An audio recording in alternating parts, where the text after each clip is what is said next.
Teman-teman yang dirahmati Allah Subhanahu wa taala, kisah Ibu Musa ini adalah salah satu contoh tentang orang gak bakalan kecewa kalau bersandar kepada Allah. Itu gak bakalan. Bahkan kita bisa bilang mustahil. Mustahil seseorang itu kecewa gara-gara berpegang, bersandar, menyerahkan dirinya kepada Allah. Itu mustahil. Bukan seperti itu sunnatullah. Karena siapapun yang berserah diri kepada Allah, maka dia telah berpegang kepada tali yang paling kokoh. Wa man yuslim wajhahu ila Allah, wa man yuslim wajhahu ila Allah wa huwa muhsin faqad istamsaka bil urwatil wuthqa wa ila Allahi aqibatul umur. Siapa yang menyerahkan dirinya kepada Allah dan dia senantiasa berbuat baik, maka sesungguhnya dia telah berpegang kepada tali yang paling kokoh, dan kepada Allah segala urusan dikembalikan. Jadi gak ada orang yang kecewa kalau dia berpegang kepada Allah. Masalah apapun,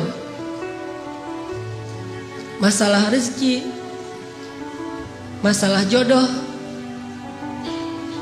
terutama yang kedua.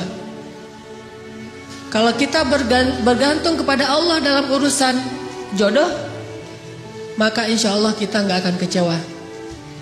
Mak comblang yang paling baik itu adalah Allah. Kalau mak comblangnya ustadz, kadang-kadang ngecewain. Ustadz, ini CV saya. Oh ya, kriteria yang kamu cari seperti apa? Saya mah gak susah-susah ustadz, standar-standar aja. Ya standar yang gimana? Yang tingginya 180, yang kulitnya bening, sampai kalau minum kelihatan airnya ngalir gitu. Transparan. Kemudian yang hidungnya seperti pedang, yang matanya seperti bidadari. Tahu mata bidadari? Belum. Besar dan sayu, tapi nggak belok. Belok apa teh? Sudah pernah lihat Ustaz? Ada di rumah saya. Oh iya. Nah ini kriterianya. Terus kata Ustadz, kalau yang kayak gitu Ustadz juga mau gitu ya. Akhirnya pas ketemu Ustadznya duluan yang ta'arufan. Ini kalau mak comblangnya manusia. Tapi kalau mak comblangnya Allah, jauh lebih meyakinkan dan gak bakalan kecewa. Dengan kriteria apapun, wa huwa ala kulli syai'in qadir. Dan kalau Allah menjanjikan yang baik akan ketemu dengan baik, pasti innahu la yukhliful mi'ad. Allah tidak pernah mengingkari janjinya. Masalah apapun kita harus mengandalkan Allah. Coba deh selalu ngandelin Allah. Bahasa gampangnya gini, udah tenang aja, ada Allah. Itu. Dan kalau kita sudah melibatkan Allah, la yudayya'akallahu idzan. Itu pasti Allah gak bakalan ngecewain kamu. Kalau udah ngandelin Allah, ini gimana nih? Udah tenang aja, ada Allah. Allah tidak akan mengecewakan. Salah satu kalimat udah tenang aja ada Allah adalah la tahzan, innallaha ma'ana. Kalau kita ada teman lagi galau gitu, terus kita bilang, la tahzan, innallaha ma'ana. Apaan tuh? Kan dia bingung. Mending kita terjemahin aja. Gak harus persis kalimat la tahzan innallaha ma'ana. Karena kalau kita baca hadis ada tambahan lagi tuh. Kata Nabi kepada Abu Bakar, ma dhannuka bisnain Allahu thalithuhuma. Ya Abu Bakar, kenapa kamu berpikir kita cuma berdua padahal Allah yang ketiga? Kalau dalam ayat la tahzan innallaha ma'ana. Kalau bahasa kita Wallace bro, Wallace, tenang aja ada Allah. Santai bro, karena ada Allah. Itu bahasa Arabnya la tahzan innallaha ma'ana. andalin Allah dalam masalah kita. Ada masalah apapun, serahin aja sama Allah. Bismillah, la haula wala quwata illa billah. Bahkan kadang-kadang hanya dengan berzikir la haula wala quwata illa billah, Allah kasih keajaiban yang luar biasa. Karena setelah seseorang bersandar kepada Allah, la yudayya'anallahu idzan, pasti Allah enggak akan ngecewain.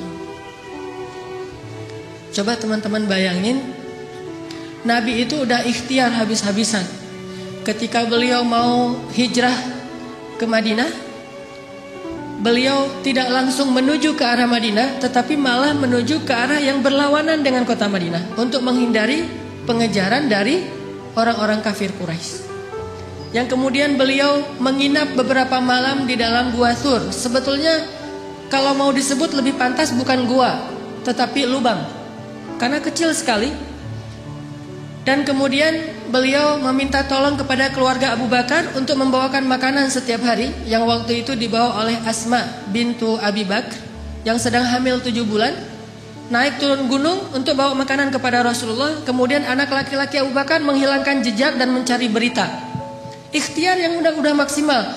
Tapi qadarullah, ketahuan juga. Ada pembaca jejak yang tahu ternyata Muhammad bukan menuju ke arah kota Madinah, tetapi berlawanan. Sehingga mereka mengejar Rasulullah sampai di mulut gua. Di sini ada pelajaran, gimana pun hebatnya ikhtiar kita, selalu ada celah untuk bisa gagal. Walaupun tetap kita harus berikhtiar, tetapi tidak akan pernah sempurna dengan hanya ikhtiar logika kita. Akhirnya musuh berada tepat di mulut gua, yang kemudian kalau ada sebuah riwayat hadis, walaupun sebagian ulama mengatakan ini riwayat yang kurang kuat, bahwa ada laba-laba membuat sarang di mulut gua, sehingga orang-orang berpikir gak mungkin manusia masuk tanpa merusak sarang laba-laba. Ada lagi hadis yang mengatakan ada merpati yang membuat sarangnya juga di mulut gua. Nggak mungkin orang masuk tanpa merusak sarang merpati, dan seterusnya. Tetapi di atas semua itu, Allah Subhanahu wa ta'ala lah yang menjadikan pandangan mereka tidak mengarah kepada Rasulullah sallallahu alaihi wasallam dan Abu Bakar. Ketika mereka berada tepat di mulut gua, kalau mereka mau ngelihat ke bawah sedikit saja melongo, itu sudah kelihatan Rasulullah dengan Abu Bakar. Tetapi Allah palingkan wajah mereka. Mereka melihat ke seluruh penjuru kecuali ke bawah kaki mereka. Sampai Abu Bakar udah khawatir sekali. Kalau bahasa kita mungkin udah galau berat nih. Kemudian Abu Bakar mengatakan, ya Rasulullah, kalau mereka ngelihat ke bawah nih pasti kita ketahuan. Abu Bakar tidak takut kepada mereka. Abu Bakar khawatir terhadap keselamatan kekasih beliau, yaitu Rasulullah. Bukan Abu Bakar yang penakut, apalagi Rasulullah hanya khawatir terhadap Rasulullah. Jangan-jangan kan kalau ketahuan Rasulullah akan disakiti, dan Abu Bakar nggak rela banget Rasulullah ada yang menyakitinya. Sehingga Abu Bakar galau berat, khawatir sekali. Dan dengan tenang Nabi mengatakan, ma dzannuka bitsnaini ya Abu Bakar, kenapa kamu pikir kita hanya berdua?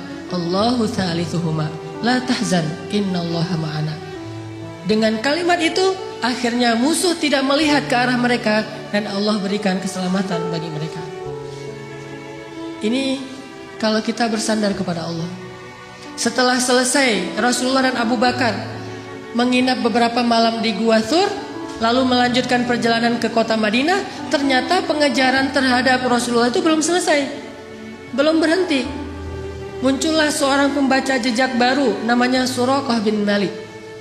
Masih kafir, dan dia mengejar hadiah 100 ekor onta dari Abu Jahal kalau dia dapat membawa pulang Muhammad hidup atau mati. 100 ekor onta. Teman-teman tahu harga 1 ekor onta? 1 ekor onta itu kalau onta yang dipakai berdagang, bukan onta yang dipakai nyembelih. Kalau yang dipakai nyembelih paling 40 juta, 50 juta. Kalau yang dipakai untuk perjalanan berdagang, 1 ekornya itu 300 juta. 1 ekor ontanya 300 juta, jadi puluhan miliar. Sehingga orang Arab di Saudi, di Irak, di Emirat dengan menjual 2 ekor onta atau 3 ekor onta, mereka bisa beli Alphard. Jadi biasa bagi mereka. Jual 10 ekor onta, beli Ferrari. Kalau kita nabung sampai meninggal, akhirnya jadi warisan, ditabung lagi nggak dapat. Jual kambing, jual sapi, jual segala macam. Karena onta itu harganya mahal, apalagi onta merah bisa sampai 700 juta. Kalau yang di Dubai itu sering diperlombakan, itu onta-onta yang berkualitas, itu satu ekornya bisa di atas 1 miliar. Kuda aja bisa sampai 3 miliar ya. Makanya Abu Jahal menawarkan, siapa yang bisa membawa pulang Muhammad hidup atau mati, saya kasih 100 ekor unta yang terbaik. Akhirnya Suraqah bin Malik semangat mencari Rasulullah SAW. Dia baca jejak di setiap penjuru padang pasir. Karena dia berpengalaman membaca jejak, dia lihat langit, dia lihat pasir yang terbang gara-gara ada orang yang berjalan cepat di padang pasir. Dia lihat merpati, dia lihat alam. Akhirnya dia menemukan Nabi SAW dengan Abu Bakar. Ketemu. Begitu sudah dekat, kemudian tiba-tiba dengan takdir Allah, Allah memperlihatkan kekuasaannya. Kuda yang ditunggangi oleh Suraqah terperosok dan jatuh. Kemudian Suraqah bangkit, naik lagi ke atas kudanya, dan kudanya tidak mau berjalan. Kuda itu seperti melawan sehingga Suraqah jatuh sampai 3 kali. Allah ala kulli syai'in qadir. Serahin sama Allah. Akhirnya Suraqah berjalan kaki, nggak menyerah. Kudanya nggak mau jalan, dia nggak pundung, dia nggak menyerah. Akhirnya dia jalan kaki. Dia kejar Rasulullah dengan berjalan kaki. Setelah mendekat kepada Rasulullah, tiba-tiba Rasulullah mengatakan, ya Suraqah, bagaimana pendapat kamu kalau kamu memakai pakaian khusus Raja Persia? Kata dia, pakaian Raja Persia? Ya, kata Rasulullah.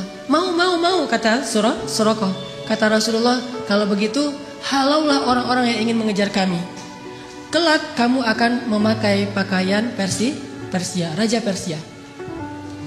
Sehingga akhirnya Allah Subhanahu wa taala membolak-balikan hati manusia. Yang tadi marah kepada Rasulullah, benci kepada Rasulullah, ingin mengambil keuntungan dari menangkap Rasulullah, Allah balikkan hatinya tiba-tiba menjadi pendukung Rasulullah SAW. Walaupun belum beriman, tapi dia mendukung Rasulullah. Dia lupa dengan 100 ekor unta.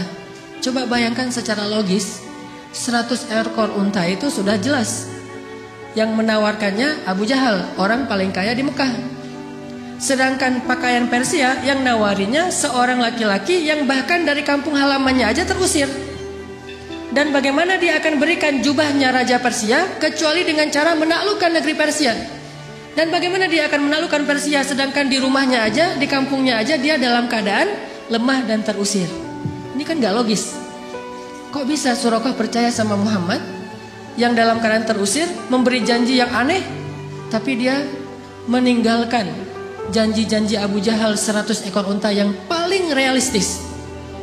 Ini kebesaran Allah Subhanahu wa taala. Dan ini juga sebagai bukti Rasulullah itu benar-benar al-amin, as-sadiqul masduq, orang yang selalu dipercaya bahkan oleh musuhnya. Suraqah lebih percaya kepada Nabi walaupun Nabi terusir dengan janji yang aneh itu daripada kepada Abu Jahal yang realistis. Sehingga akhirnya Allah menyelamatkan Rasulullah dan Abu Bakar sampai di Madinah.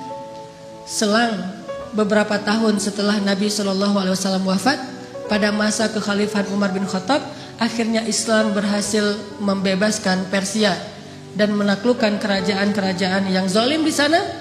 Lalu salah satu ghanimah harta yang dibawa dalam peperangan itu adalah jubahnya Raja Persia, dibawa ke Madinah. Ketika jubah Raja Persia sampai di Madinah, diserahkan kepada Umar. Umar teringat dengan janji Nabi, sehingga Umar bertanya, Aina Suraqah? Di mana Suraqah bin Malik? Ternyata Suraqah sudah masuk Islam. Kemudian dia datang, saya ya Amirul Mukminin, saya Suraqah, udah tua dia.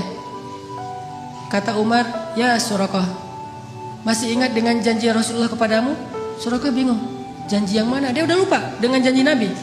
Kemudian kata Umar, sesungguhnya dulu Nabi pernah berjanji akan memakaikan kepadamu pakaian Raja Persia.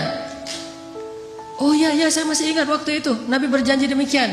Maka wahai Suraqah, pujilah Allah, sesungguhnya Allah telah mengabulkan janji-janji itu. Dan inilah pakaian Raja Persia, pakailah. Pas dilihat oleh Suraqah, sutra semua, bagus sekali pakaiannya. Dia ganti bajunya, dia pakai baju Raja Persia, dia pakai mahkotanya, dia pakai sepatunya, dia pakai pedang yang bertahtakan banyak berlian-berlian di atasnya. Sehingga Suraqah tiba-tiba seolah-olah menjadi Raja Persia. Dia muter-muter keliling kota Madinah. Oh, saya Raja Persia, saya Raja Persia. Sehingga semua orang tertawa terhadap Suraqah dan mereka bersyukur kepada Allah Subhanahu wa taala yang telah menepati janjinya melalui lisan Nabi sallallahu alaihi wasallam. Muhammad Sallallahu alaihi wasallam. Libatkan Allah dalam urusan kita, gak bakalan kecewa. Pakai Allah, andalkan Allah, berserahlah kepada Allah dalam urusan kita, sepele apapun. Bukankah Nabi mengatakan, mintalah kepada Allah walaupun cuma garam? Masak, aduh garam habis, Allah garam, gitu. Saya dulu ketika sempat dulu ikut jamaah tablik ketika saya masih SMA, ada satu hal yang saya belajar dari jamaah tablik waktu itu tentang nggak boleh minta sama manusia. Jadi kita kalau jamaah tablik itu makan kan di talam gitu ya, makan bareng-bareng rame-rame gitu, satu talam ada 5 orang. Nah, yang petugas khidmatnya membagi-bagikan lauk setelah nasinya ditaruh di talam, kemudian lauknya dibagi-bagiin. Ada ikan, ada sayur, segala macam.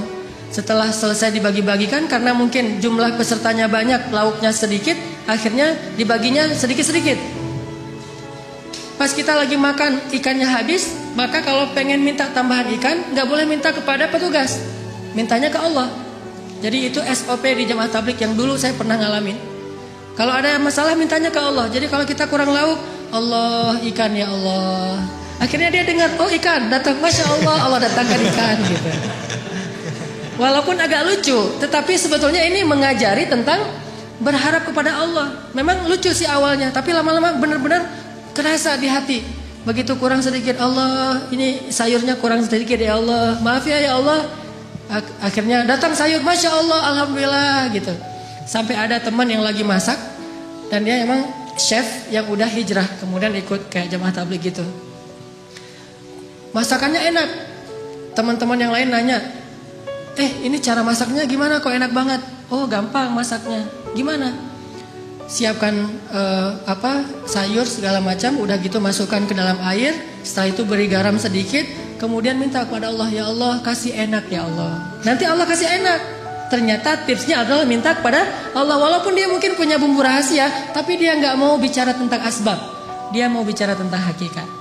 Minta sama Allah buat enak. Sehingga Nabi mengatakan, mintalah kepada Allah walaupun cuma garam. Mintalah kepada Allah walaupun cuma garam. Bercermin habis mandi, aduh ya Allah jerawat, gimana ya biar ini hilang. Minta sama Allah jerawat, minta ke Allah untuk dihilangkan. Siapa ada sahabat yang penyakit kulit terus minta kepada Allah dihilangkan? Tabi'in maksudnya. Uwais Al-Qarani yang menggendong ibunya kemana-mana. Dia punya penyakit kulit di seluruh tubuhnya, terus dia berdoa, ya Allah hilangkan penyakit kulit saya, sembuhkan saya, kecuali sebagian kecil saja di bagian pusar. Jadi ada syarat buat dia dalam berdoa, hilangkan semuanya kecuali sebagian di perut. Kenapa? Supaya kalau saya lihat bekas sakit di perut ini, saya teringat dengan nikmat bahwa Engkau lah yang menyembuhkan. Tiba-tiba sembuh semuanya kecuali di bagian perut. Sehingga Nabi berkata, sesungguhnya sebaik-baik tabi'in adalah Uwais Al-Qarni. Padahal Nabi gak pernah ketemu Uwais, tapi tahu namanya dan memberi berita tentang dia. Ini mungkin satu-satunya tabi'in yang disebut namanya oleh Nabi. Gak ketemu tapi kenal. Mukjizat. Sebaik khairut tabi'in Uwais Al-Qarni. Sebaik-baik tabi'in Uwais Al-Qarni. Kalau kalian sempat temuilah dia. Ciri-cirinya dia punya bekas penyakit kulit di perutnya. Dia orang yang tidak dikenal di negerinya. Dan mintalah doa dari dia. Sesungguhnya doa Uwais tidak ditolak oleh Allah Subhanahu wa taala. Jadi masalah sepele apapun minta sama Allah. Makanya dalam Islam kita mengenal doa sehari-hari. Mau keluar, bismillahirrahmanirrahim, tawakkaltu 'alallah, la haula wala quwata illa billah. Tambah dengan doa syafaat. Mau makan, bismikallahumma amutu wa ahya. Ya, salah. Jadi tidur gitu. Mau tidur ada doanya. Bahkan kalau Nabi baca doa tidur aja panjang banget tuh. Allahumma alja'tu dhahri ilaik wa fawattu amri ilaik, dan seterusnya dan seterusnya. Amantu bi kitabikal ladzi anzalt wa bi rasulikal ladzi arsalt, bismikallahumma amutu wa ahya. Mungkin kalau kita nggak hafal, ya udah bismillahirrahmanirrahim aja gitu. Standar lah ya. Kemana-mana bismillahirrahmanirrahim, la haula wala quwata illa billah. Pokoknya ada masalah apapun libatin Allah. Kalau bahasa sosial media, jangan lupa nge-tag Allah. Jangan lupa nge-mention Allah. Gimana nge-tag Allah sama nge-mention Allah? Teman-teman pernah nggak diundang makan sama atau diajak makan sama temennya, ditraktirin makan, udah gitu foto-foto karena ternyata tempat makannya tuh cozy, instable, layak untuk di selfie-in gitu. Wah, ini tempat makannya cozy banget nih, selfie yuk, selfie gitu ya. Udah selesai selfie, udah gitu kita posting. Selfie-nya sama siapa? Bareng dengan teman yang nraktirin kita. Setelah selesai selfie kita posting. Etis nggak kalau kita posting tapi kita nggak nge-tag orang yang mentraktir kita? Nggak etis ya? Pasti kita di captionnya tuh nulis, alhamdulillah hari ini makan enak di tempat yang cozy banget, makasih ya buat siapa gitu kan, yang udah nraktirin saya, kan gitu nge-tagnya. Begitu juga ketika kita menikmati rezeki dari Allah, agak kurang etis kita makan enak tapi Allah nggak di-tag gitu. Cara nge-tag Allah, Bismillahirrahmanirrahim. Allahumma barik lana fima razaqtana. Alhamdulillahilladzi at'amana hadza wa razaqnahu min ghairi haulin minna wala quwwah. Kita nge-tag Allah, ini nikmat dari Allah, ini nikmat dari Allah. Itu baru etis. Kita ngeposting banyak nikmat tapi Allahnya nggak di-tag. Ke manusia aja nggak enak, apalagi kepada Allah. Kalau nge-mention Allah, ada sesuatu yang indah, Masya Allah, Subhanallah, Allahu Akbar, dan segala macam. Jadi setiap kali ngelihat sesuatu yang keren, kita mention. Kayak kita lagi ngelihat sesuatu yang viral di sosial media, akhirnya karena ini bagus banget videonya, inspiring, lucu, kece gitu, akhirnya kita mention ke teman kita, lihat yang ini, di mention, @fulan, gitu kan ya. Maka setiap kali kita ngelihat sesuatu dari ciptaan Allah yang kece, yang keren, yang luar biasa, harusnya kita mention Allah, Masya Allah. Jadi kalimatnya tuh seolah-olah Masya Allah, Subhanallah, Alhamdulillah, aja terus. Karena kita ingin menghargai Allah. Ini artinya melibatkan Allah. Siapa yang melibatkan Allah dalam urusannya, maka Allah akan tambahkan kebaikan dan keberkahan. Fadhkuruni alkurkum ana inda dhanni abdi bi. Ingat aku ingat kalian, dan aku tergantung prasangka hambaku kepadaku. Coba teman-teman perhatikan ayat yang tadi kita baca di Al-Qasas, kisah Ibu Musa. Ini salah satu contoh orang gak bakalan kecewa kalau ngandelin Allah. Jadi ceritanya Fir'aun itu bikin peraturan, keputusan presiden, bahwa kalau Bani Israel melahirkan bayi laki-laki bakal dibunuh. Sejak ketahuan bayi laki-laki lahir, langsung diambil sama prajurit. Ada yang dibunuh di tempat dengan digorok, ada yang dibakar hidup-hidup, ada yang dibenamkan dalam pasir, ada yang dihanyutkan ke sungai. Bahkan yang lebih menyakitkan lagi, ada yang dijadikan sebagai makanan hewan-hewan peliharaan Fir'aun di istana. Harimau, singa, bayi-bayi Bani Israel. Yudzabbihuna abna'akum wa yastahyuna nisa'akum. Mereka membunuh bayi-bayi laki-laki kalian dan memperbudak perempuan-perempuan kalian. Dan itu ayatnya banyak sekali. Sampai setelah sekian tahun bayi laki-laki Bani Israel terbunuh terus, akhirnya Bani Israel ini kekurangan laki-laki. Karena kekurangan laki-laki yang bekerja di kuli-kuli bangunan segala macam sudah berkurang. Budak-budak sudah berkurang, yang kuat-kuat sudah nggak ada. Akhirnya Firaun mengubah kebijakannya, karena dia juga takut kehilangan budak. Orang Kipti itu nggak mau kerja. Orang Mesir asli namanya Kipti, bahasa Inggrisnya Egyptian. Tetapi Islam tidak mengenal Egyptian, hanya mengenal Misri. Makanya udkhulu Misra aminin, masuklah Mesir, bukan masuklah Egypt. Kalau dalam Al-Quran, Mesir itu tidak disebut Egypt. Kenapa orang Inggris nyebutnya Egypt? Karena ingin menghilangkan sejarah Islam dan mengambil sejarah Firaun, bahwa yang tinggal di sana itu suku Kipti atau Egyptian. Orang Egyptian ini, orang Kipti ini malas bekerja, terbiasa santai gitu. Sehingga kalau ada masalah, mereka tidak bisa ngandelin diri mereka sendiri, selalu mengandalkan Bani Israel. Akhirnya Firaun mengubah kebijakannya. Yang tadi semua bayi dibunuh, sekarang kebijakannya berubah. Setahun boleh melahirkan anak laki-laki, tahun berikutnya gak boleh. Jadi selang-seling. Dan qadarullah, Harun lahir di tahun bolehnya lahir anak laki-laki. Makanya nggak ada kisah Harun dikejar-kejar sama tentara. Dia aman. Begitu dia lahir, oh ini tahun yang boleh lahir anak laki-laki, tumbuh tanpa ada ancaman. Kakaknya Musa. Sedangkan Musa lahir di tahun nggak boleh lahir anak laki-laki. Sehingga saat Musa lahir, ibunya langsung bingung, ini bagaimana menyelamatkan bayi ini. Saya nggak rela kalau bayi ini dibunuh. Ini bayi punya aura yang luar biasa, lebih daripada kakaknya Harun, padahal dua-duanya nabi. Akhirnya Allah ilhamkan kepada ibu Musa lewat mimpinya. Kemudian ibu Musa konsultasi dengan ulama-ulama Bani Israel, dan ternyata mimpi itu benar.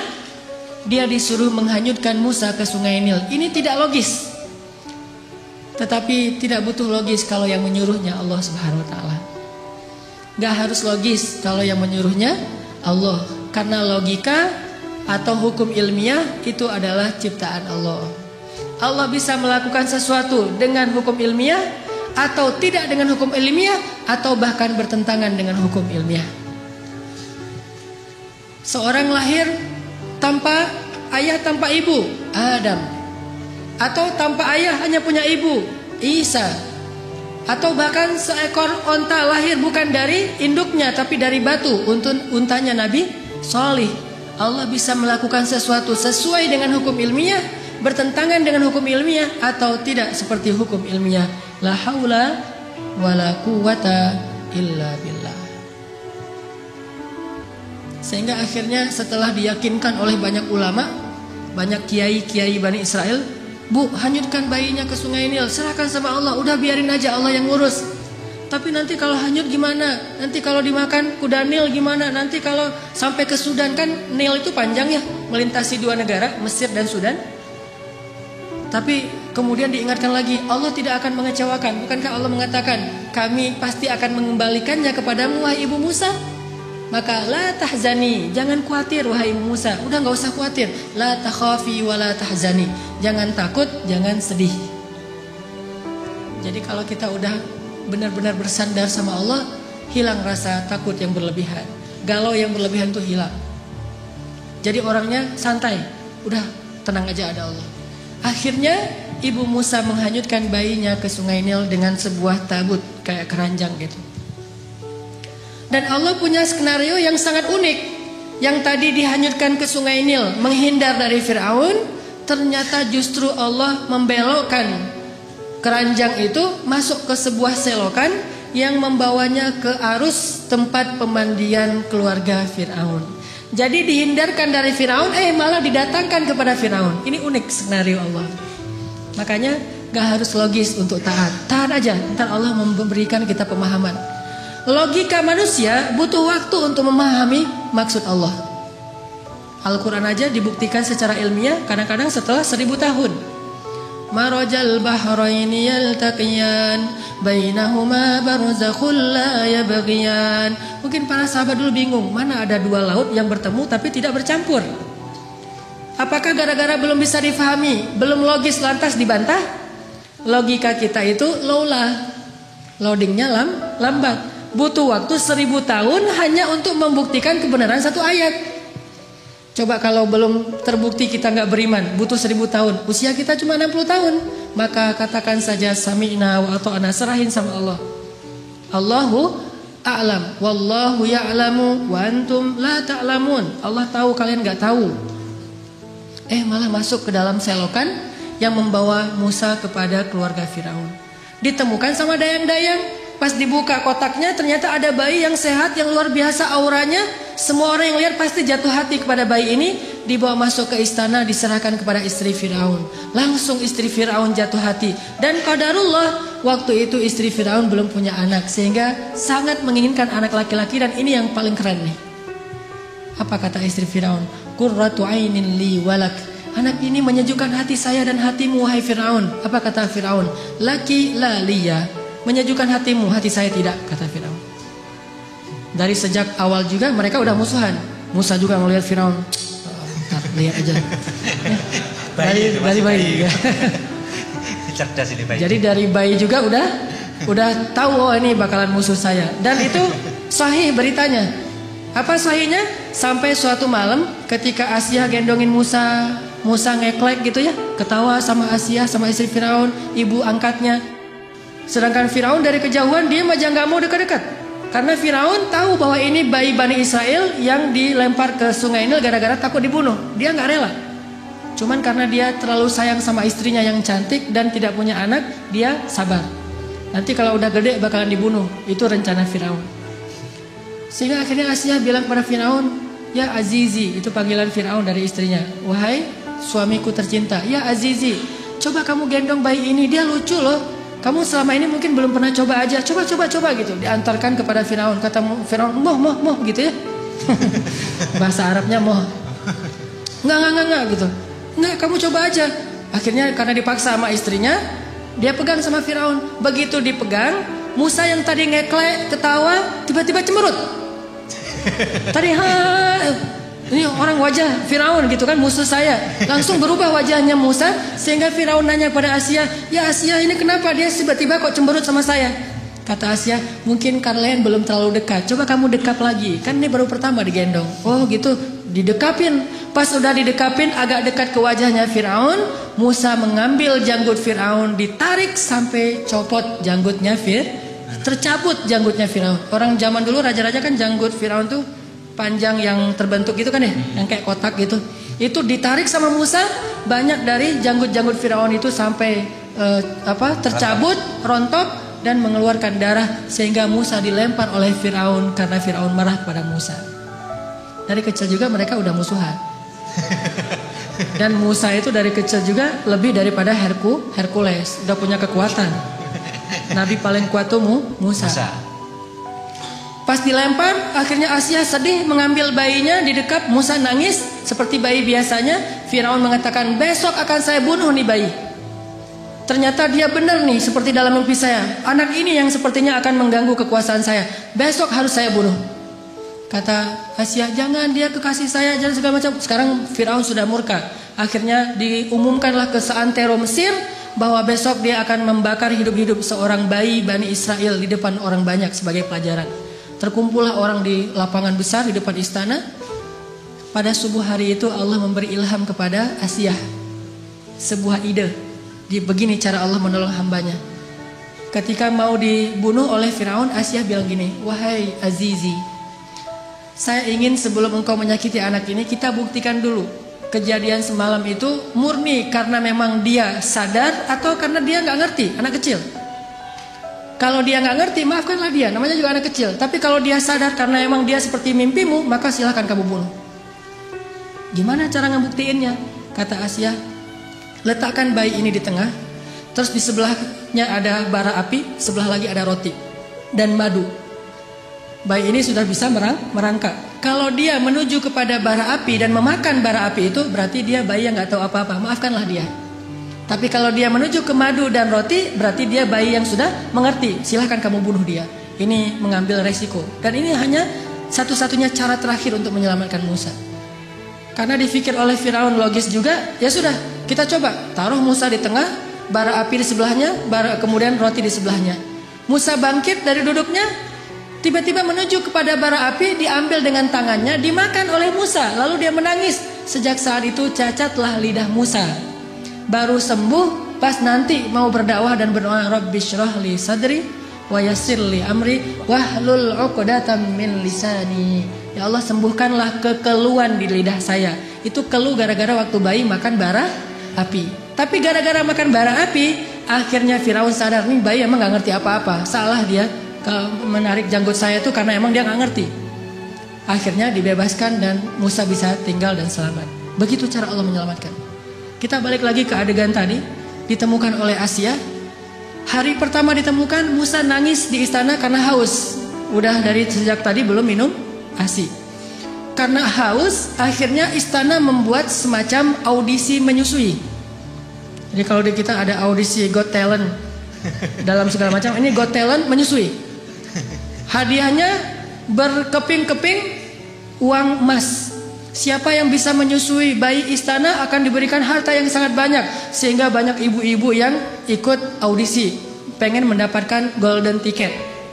Ngantri ini, wah, selfie-selfian gitu di depan istana Firaun. Wah, ikut audisi gitu ya. Datang menyusui, gagal yang satu, gagal aja terus. Kalau dalam bahasa sekarang, kalau aku sih yes, nggak tahu Mas Anang gitu ya. Gagal aja, nggak ada yang lulus audisi. Ternyata di baris terakhir dari antrian itu ada mbaknya Musa yang nggak disebutkan namanya. Jadi keluarga Musa ini ada 3 orang soleh, kakaknya Harun, kemudian mbaknya yang nggak disebutkan namanya, kemudian Musa. Ini 3-tiganya anak-anak yang soleh-solehan. Mbaknya Musa tadi ditugaskan oleh ibunya mencari berita tentang adiknya, tentang bayi Musa. Mbaknya ikut antrian, padahal masih ABG, tapi pengen nyusuin, kan ini agak aneh nih. Sehingga pengawal bilang, kamu mau ngapain? Mau ikut audisi. Lah, ini untuk orang yang sudah punya anak, tetapi saya bisa menawarkan orang yang baik untuk bisa menyusui bayi itu. Setelah debat panjang, akhirnya ikut juga. Ternyata ini yang lulus audisi. Kalau aku sih yes gitu. Apa kata dia kepada keluarga Firaun? Maukah kalian saya tunjukkan keluarga yang bisa menyusui dan berlaku baik kepada anak ini? Kata Asia, ya sudah bawa mereka ke sini. Kalau mereka bisa, nanti saya kasih hadiah yang banyak. Pulang langsung si mbaknya Musa lari ke rumah, mak gitu. Apa itu adik lagi nangis minta susu. Terus kenapa? Nggak ada yang bisa menyusui dia. Mungkin mak yang bisa menyusui dia. Akhirnya ibunya datang. Begitu didekap oleh ibunya, namanya juga ibu sendiri, langsung saya sih yes. Akhirnya ibunya lulus audisi. Ngelihat Musa diam di tangan ibunya, akhirnya Asia pun jatuh hati kepada keluarga itu dan mengatakan, hadiah untuk kalian adalah emas dengan sangat banyak, berkilo-kilogram emas. Bukan hanya itu, mulai sekarang tinggallah di istana. Sehingga akhirnya ibunya Musa tinggal di istana, ayahnya Musa tinggal di istana, mbaknya Musa tinggal di istana. Kemudian masnya Musa tinggal di istana, Musa juga semuanya tinggal di istana, dirawat dan dibiayai oleh negara, oleh istana, oleh kerajaan, dan mereka mendapatkan gaji yang sangat besar. Siapa yang ikut cara Allah pasti beruntung. Bayangin kalau dulu ibu Musa nggak percaya dengan perintah Allah, masa sih dihanyutin ke sungai Nil segala macam? Mungkin selamanya mereka jadi buronan, pindah-pindah dari satu negeri karena takut dikejar oleh tentara Firaun, dan selamanya miskin. Tapi karena dia ikut cara Allah, wa may yattaqillaha yaj'al lahu makhraja wa yarzuqhu min haitsu la yahtasib wa may yattaqillaha yaj'al lahu min amrihi yusra. Siapa yang bertakwa atau taat kepada Allah, Allah kasih jalan keluar. Siapa yang taat kepada Allah, Allah kasih rezeki yang tidak terduga-duga. Siapa yang taat kepada Allah, Allah mudahkan setiap urusannya. Keep the faith, athiqah billah, percaya deh sama Allah. Nggak ada modal Ustadz, pengen nikah, ada Allah. Sehingga pas datang ngelamar, ada apa dek? Ini pak, saya mau melamar putri bapak. Emang adik punya modal apa? Allah. Wah itu berat tuh. Nolaknya juga berat. Waduh ini pakai bau-bau Allah lagi gitu kan ya. Ya sih Allah, cuman yang kelihatan apa kan? Allah gak kelihatan gitu ya. Ya walaupun gak kelihatan, Allah lebih pasti pak. Wa huwa ala kulli syai'in qadir. Bapak hafal surat Al-Muluk jadi ceramah gitu. Jadi oh ternyata ada ini ustadz ya. Ya udah deh kalau ustadz gitu. Hafal Al-Quran, hafal surat apa? Al-Fatihah, Al-Ikhlas gitu. Oh ya udah itu aja maharnya. Lulus kan? Gara-gara mengandalkan Allah. Kalau perlu hafal beberapa ayat jitu masalah itu. Kalau mereka fuqara asa ayyughniyahumullah. Pak, Allah berfirman. Langsung datang-datang Allah berfirman. Belum ngutarain ini. Assalamualaikum, waalaikumsalam. Monggo, silakan duduk. Ada apa? Apa yang bisa saya bantu? Ini Pak, saya hanya ingin sharing ayat. Awalnya langsung pakai ayat. Allah berfirman, kalau mereka fakir, Allah yang akan memberikan mereka kecukupan. Oh iya benar saya tahu ayat itu. Terus Rasulullah bersabda, kalau datang seorang laki-laki yang baik akhlaknya melamar putri kalian, jangan ditolak. Wah, udah pakai Allah, pakai Rasul, susah ini. Pengalaman. Kalau ngandelin Allah itu selalu berhasil. Makanya saya tuh pernah dulu awal-awal saya belajar mobil, dulu saya suka ngebut-ngebut di jalan. Jadi bawa mobil dengan gaya motor. Kalau gaya motor kan selap-selip tuh. Bawa mobil kan nggak bisa gitu. Tapi karena saya emang senengnya ngebut, nggak sabaran. Di jalan saya ngebut, tiba-tiba di gang di Bandung tuh ada tentara naik motor keluar dari gang, saya tabrak sampai dia terjungkir jauh beberapa meter. dan motornya itu ringsek. Alhamdulillah orangnya luka. Nggak meninggal maksudnya, luka. Lalu dia pakai baju dinas kan? Alhamdulillah saya juga pakai baju dinas Ustadz. Pakai jubah, pakai sorban, saya mah dulu. Setelah saya konsen dakwah di anak muda, di anak geng motor, baru saya mencocokkan penampilan saya dengan dunia anak muda. Dulu jubahan, sorbanan, baju dinas. Dia juga baju dinas, jadi sesama lagi dinas nih. Pas dia awalnya wajahnya udah merah mau marah, saya keluar dari mobil ngelihat wajah saya, ini kiai kualat nih kalau saya macam-macam. Akhirnya dia terpaksa kalem aja. Aduh maaf saya nggak sengaja ngelihat tiba-tiba keluar dari gang. Oh ya nggak apa-apa, saya mah dinas di situ di Baros, itu salah satu kantornya di Baros saya dinas. Ya saya juga lagi dinas ke masjid. Mau ngajar ada pengajian sore ini. Oh ya udah nggak apa-apa Pak Ustadz, nggak apa-apa gitu. Udah aja. Ini gimana nih motornya? Enggak gampang, nanti saya suruh orang untuk ngambil motornya. Udah alhamdulillah saya ganti rugi, dia nggak mau, selamat. Kenapa? Pertama mungkin ya karena Allah masih ingin menyelamatkan saya dari suatu musibah. Bukan karena kebaikan saya, tapi karena kemahagungan Allah. Dan di sisi lain, mungkin salah satu rahasianya saya baca doa safar sebelum keluar. Soalnya ketika saya beli mobil, saya nggak mau pakai asuransi, sehingga karena nggak pakai asuransi, doa safarnya lebih serius. Kalau pakai asuransi kan tenang ada asuransi. Tapi kalau nggak ada asuransi, ada Allah. Berarti doa safarnya yang panjang. Bismillahirrahmanirrahim wa mursaha bismillahirrahmanirrahim subhanalladzi sakhkhara lana. Panjang, setengah jam doa safar doang. Kenapa? Ya Allah, ini mah enggak ada asuransi gitu. Jadi karena enggak ada asuransi, doanya lebih serius. Kalau ada asuransi, ada TLO, ada all risk kan gampang, ntar tinggal diklaim. Intinya karena ngandelin Allah, Allah mudahkan urusannya. Selalu kayak gitu. Kalau melakukan sesuatu karena Allah, selalu Allah mudahkan.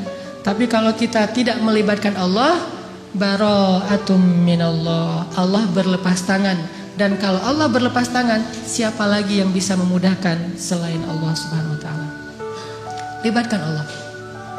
Ada seorang sahabat datang ke Nabi, dia bilang gini, "Ya Rasulullah, anak saya ditawan sama musuh." Ternyata anak dia itu ikut berjihad dan ketangkap sama musuh, ditawan. Dan musuh minta tebusan sekian ratus dinar, kalau nggak ditebus akan dibunuh. Dan waktu itu sahabat-sahabat yang kaya banyak yang lagi di luar kota juga lagi diutus untuk dakwah dan jihad, sehingga tidak ada sahabat yang bisa membantu laki-laki ini. Rasulullah juga nggak punya apa-apa, nggak punya harta. Dia datang kepada Rasulullah, "Ya Rasulullah, anak saya ditawan, minta sekian ratus dinar, kalau saya nggak menebus nanti anak saya akan dibunuh. Gimana ini ya Rasulullah? Dia hanya memberi waktu saya 1 hari sampai besok." Kemudian Rasulullah mengatakan, "Ya wahai bapak, ya Syekh, perbanyaklah mengatakan la haula wala quwata illa billah." Oh gitu? Ya Rasulullah? Ya gitu. Akhirnya dia pulang, nggak ngomong ya sih la haula wala quwata illa billah, tapi yang lain nggak ngomong kayak gitu. Udah aja kalau Allah bilang la haula wala quwata illa billah, hasbunallah wa ni'mal wakil, cukup Allah. Jangan bilang cukup Allah lalu ada kalimat tapi. Hasbunallah sih, cuman, nah ini enggak hasbunallah, karena hasbunah itu tidak ada cuman. Oh gitu ya Rasulullah, gitu. Udah dia pulang, la haula wala quwata illa billah, la haula wala quwata illa billah. Sampai di rumah istri nanya, "Pak, gimana tadi sama Rasulullah, udah dapat belum pinjaman untuk menebus anak kita?" "Udah dapat mah, ini luar biasa." "Apa?" "La haula wala quwata illa billah." "Oh gitu, la haula wala quwata illa billah." Berdua tuh, suami istri soleh-soleha, sama-sama athiqah billah, sangat keep the faith. Enggak mengatakan, "Iya emang zikir, cuman uang konkretnya mana?" Nggak nanya-nanya kayak gitu. Udah aja, oh la haula, ya udah la haula wala quwata illa billah. Sepanjang malam mereka berzikir la haula wala quwata illa billah. Tiba-tiba waktu subuh ada yang ngetok pintu rumah, tok tok tok, "Assalamualaikum." Terdengar suara anak laki-lakinya, pas dibuka benar anak laki-lakinya pulang dalam keadaan selamat. Dan ternyata di luar suaranya berisik, banyak suara kambing. Pas dilihat itu apa itu? Kambing, lebih dari 100 ekor. Kemudian ayahnya bertanya, "Apa yang terjadi? Bagaimana kamu selamat dan membawa banyak kambing?" Kata laki-laki ini, "Semalam tiba-tiba ada seorang laki-laki yang berbaju putih, orangnya ganteng sekali, wajahnya bercahaya, datang melepaskan ikatan saya. Dan tiba-tiba waktu itu semua prajurit yang mengawal saya, yang menjaga saya itu tertidur pulas, sama sekali tidak terbangun. Sehingga saya bisa dilepaskan dan bahkan bukan hanya bisa menyelamatkan diri tapi malah bisa mengambil ghanimah, membawa lebih dari 100 ekor kambing. Bayangin, kambing satu ekornya aja udah berisik ya. Gimana 100 ekor? Berisik gak sih? Berisik banget kan ya? 100 ekor kambing yang berisik yang lagi dibawa sama anak muda ini tidak membangunkan prajurit penjaga yang lagi tidur. Ini qadarullah. Sehingga akhirnya dia selamat dan bahkan dapat ghanimah lebih dari 100 ekor kambing dari la haula wala quwata illa billah.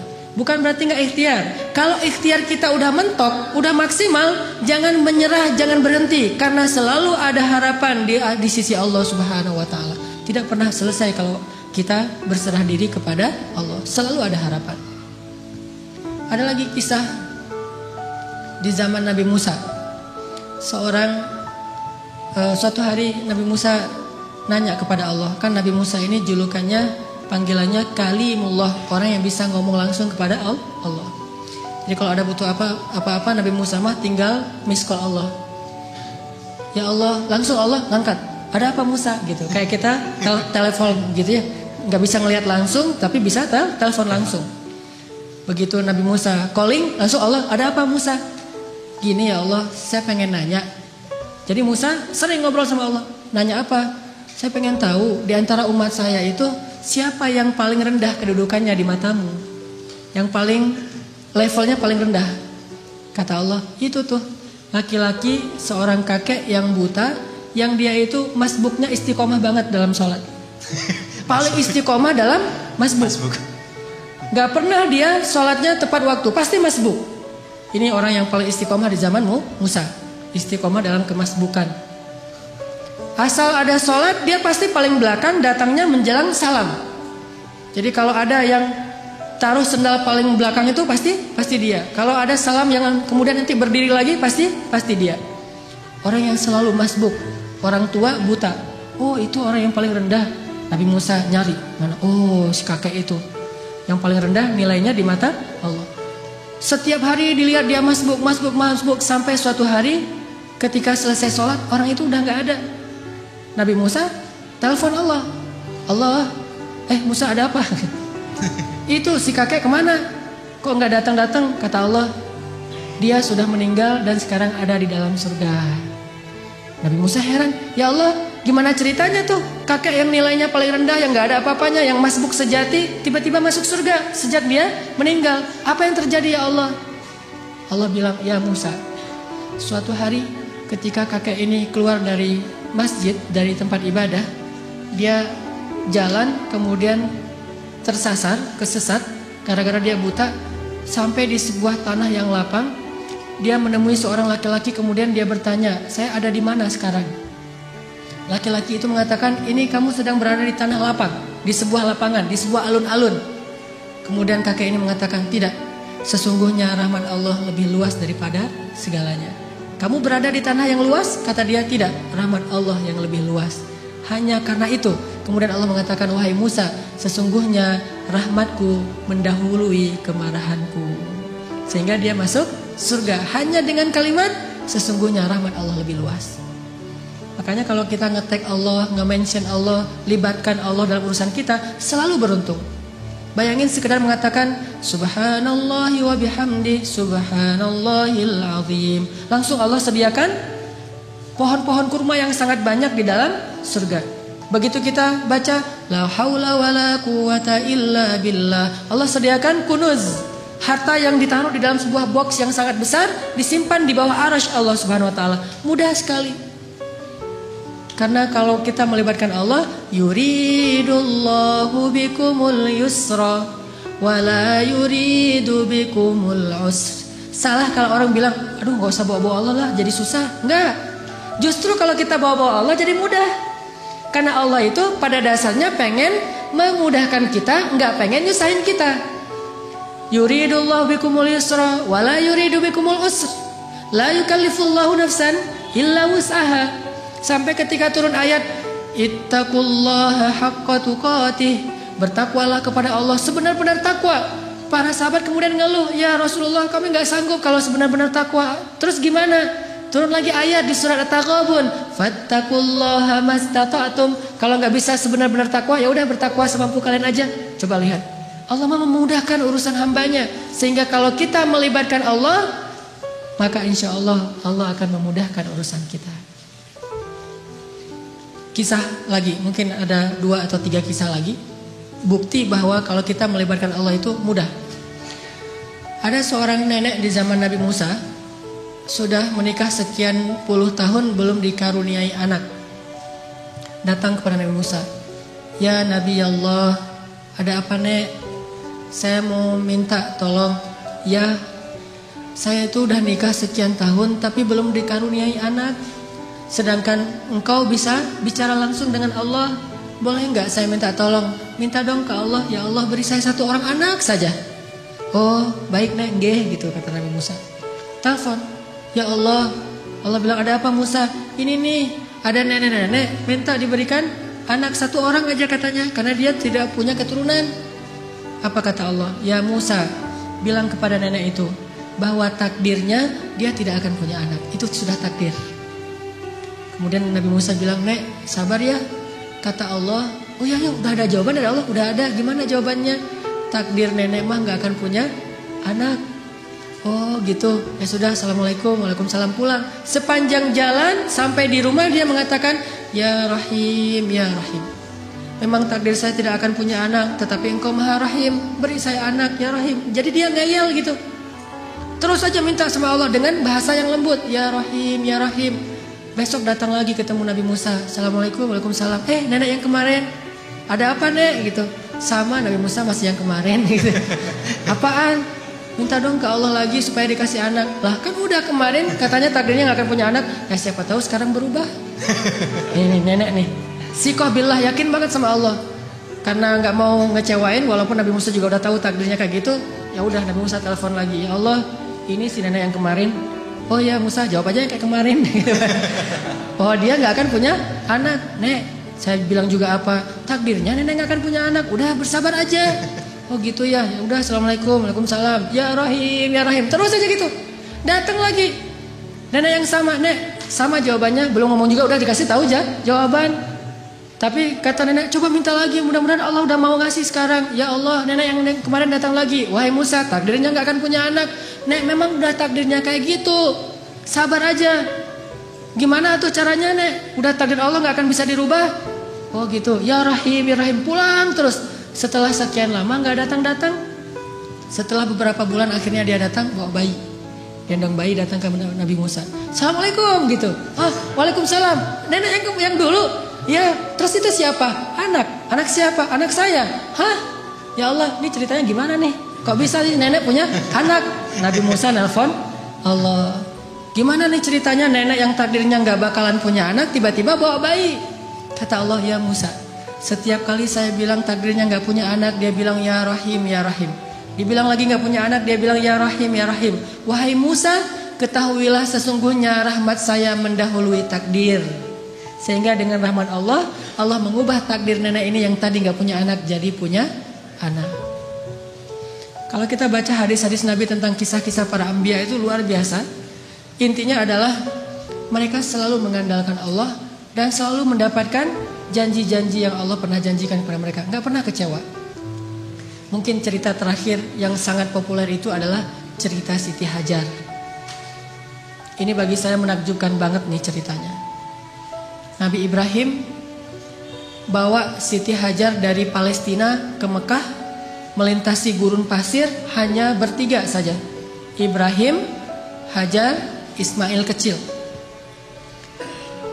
Karena Allah memerintahkan Ibrahim, bawa keluargamu ke sebuah biwadin ghairi dzi zar, kepada sebuah lembah yang tidak ada kehidupan di sana. Bawa ke sana, di Bakkah, yang kemudian namanya menjadi Mekah. Akhirnya Ibrahim bilang ke Hajar, "Hajar, yuk kita hijrah." Gitu. "Hijrah kemana mas?" Hajar nggak nanya-nanya hijrah kemana, udah aja, "Oh hijrah, ya sami'na wa ata'na." Di bawah gitu jalan kaki melintasi padang pasir, berhenti sebentar di rest area, makan minum seadanya, lanjut lagi. Nggak pernah nanya, "Mas ini kemana sih kok nggak sampai-sampai?" Nggak pernah Hajar nanya kayak gitu. Atau nggak pernah juga dia bilang, "Mas turunin saya aja di mall itu nanti dijemput lagi." Nggak ngomong nurunin di mall mana, di rest area mana, di masjid mana. Ntar kalau udah beres urusannya baru jemput lagi. Enggak, sami'na wa ta'na. Ini istri soleha banget. Ikut aja gimana kata suami. Sampai udah di lembah yang tandus, baru Ibrahim mengatakan, ya Hajar, disinilah tempat yang dijanjikan. Tinggallah kita di sini. Ya siap, sami'na wa ta'na. Tinggal bikin tenda kecil untuk bayinya. Hari kedua setelah tinggal di situ, baru Ibrahim bilang, ya Hajar, saya akan kembali ke Palestina. Tinggallah kalian di sini. Baru setelah sekian lama Hajar diam, kali ini Hajar udah gak kuat untuk diam. Baru dia nanya, ya Ibrahim, engkau tinggalkan kami di sini bersama seorang bayi dan tidak ada siapa-siapa, bahkan air dan kehidupan pun tidak ada di sini, wahai Ibrahim. Bagaimana engkau akan tinggalkan kami? Ibrahim gak tega untuk menjawab. Akhirnya Ibrahim pergi aja tanpa berbicara. Karena Ibrahim pergi, akhirnya Hajar mengganti pertanyaannya. Dan pertanyaan kedua ini lebih benar dari pertanyaan pertama. Kalau pertanyaan pertama, gimana engkau meninggalkan kami sendiri? Pertanyaan yang keduanya adalah, Hajar tanya kepada Ibrahim, ya Ibrahim, Allahu amaraka bihada? Apakah Allah yang menyuruhmu melakukan ini? Ibrahim mengangguk, ya ini perintah Allah. Apa kata-kata Hajar? La yudayyi'anallahu idzan. Kalau begitu pergilah wahai suamiku, Allah tidak akan mengecewakan kami. Ini namanya keep the faith. Kalau udah libatin Allah, berubah semuanya.